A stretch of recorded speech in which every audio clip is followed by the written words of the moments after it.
Mr. Rodi Catedral, no, ang presidente sa Bacod, Manibela. Istorya naton, wala sila sa plano nga magpasaka sa plite.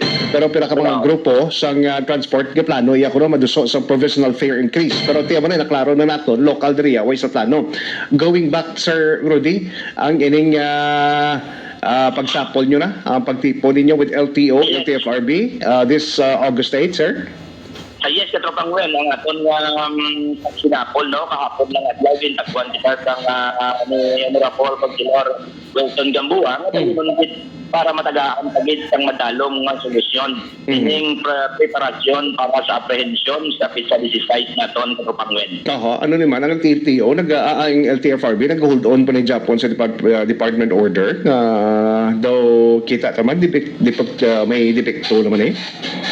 Yes, katropang Wen, depektado na kayo. Mismo ginako na sa DOTR Secretary Vince Wilson na hindi viable ang modernization.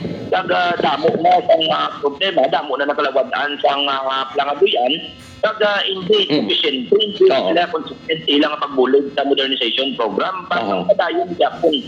So, para sa atin diya katropang Wen, nagapati kita nga hindi madayon ang pagdakpanay sa syudad sang Bacolod, kung San Negros, bangod sa kadamuon sang mga unconsolidated nga yari diri subong sa aton. May grupo pa lang namon sa Bacod, Manibela, ang amon nga unit sa Bacolod, 441 katropang Wen. Mismo ang alkalde sa syudad sang Bacolod, nagambal siya nga hindi pwede madula kay mamoblema gid ang pumuluyo sang Bacolod magamo sini. Bilang amay sang Banwa, nagambal siya nga hindi niya magpasugot kung hindi kami pagrinyo katropang Wen. Down the level wise ang dakpanay, sir. There is Bacolod. Yes, siguro nagapati kita may pagwaon nga moratorium diri sa syudad ng Bacolod katropang Wen. Ate, sige. Do medyo klaro-klaro naman ni sir, no?